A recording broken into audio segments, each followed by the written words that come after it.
2025వ సంవత్సరం. ఇది సెప్టెంబర్ నెల. ఈ సంవత్సరం దసరా పండుగ జరుపుకునే వాళ్ళు ఒక పని చేయండి.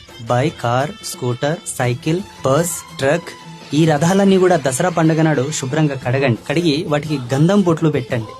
నిమ్మకాయలు తీసుకొని నిమ్మకాయను నిలువు పోసి మొత్తం ఊడదీయకుండా కాస్త అతుకు పెట్టి దాంట్లో కుంకుమ, తెల్లావాలు నింపి టైర్ల కింద పెట్టండి. పెట్టిన తర్వాత గుమ్మడికాయకి కుంకుమ రాసి, ఎర్రగా కుంకుమ రాసి దాని మీద కర్పూరం పెట్టుకొని 5 సార్లు దిష్టి తీసి ఇక్కడ 5 సార్లు ఇక్కడ 5 సార్లు తిప్పి ఆ గుమ్మడికాయ పట్టుకొని వాహనం చుట్టూ తిరిగి వచ్చి లేపి కొట్టాలి. మన చేతులు ఇడవాలి, ఇట్లా గట్టి కొట్టేసేయాలి. మళ్ళీ తీసుకొని మళ్ళీ మోదాలి. 2 పచ్చలు అయిన తర్వాత కుడి చేతిలో ఇటు ఎడమ చేతిలో ఇటు పెట్టేసి దాని మీద పసుపు కుంకుమేసి ఆవాలు పోయాలి. పోసి కొబ్బరికాయ కొట్టాలి కర్పూరం పెట్టుకొని.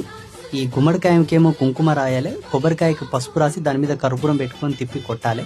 దాన్ని కూడా అలా వదిలేసేలా మోదేసేయాలి నేలకేసి. చేత్తో పట్టుకొని కొట్టకూడదు, రావు ఎగిరిపోతలేదు. అది కూడా 2 పచ్చలైతే అటో పచ్చి ఇటో పచ్చి పెట్టి దాని మీద పసుపు కుంకుమేసి ఆవాలేసి ఈ గుమ్మడికాయ మీద ఆ కొబ్బరికాయను కొట్టిన దాని మీద కర్పూర బిళ్ళలు పెట్టి వెలిగించాలి. ఆ కర్పూరం ఆరిపోయిన తర్వాత యజమాని వాహనం మీద కూర్చొని 3 సార్లు హారన్ కొట్టి బాగా రేజ్ చేసి ఆ కింద పెట్టిన నిమ్మకాయలను తొక్కించాలి. కాస్త ముందుకు తీసుకెళ్లి వెనక్కి తీసుకెళ్లి పార్కింగ్ స్టేజ్ లో వెళ్ళి పార్కింగ్ చేసి వచ్చి చక్కగా లడ్డూలు అందరి నోర్లు తీపి చేసి నీ నోరు తీపి చేసుకుంటే అంత తీయగా అవుతుంది. ఇది వాహన పూజ.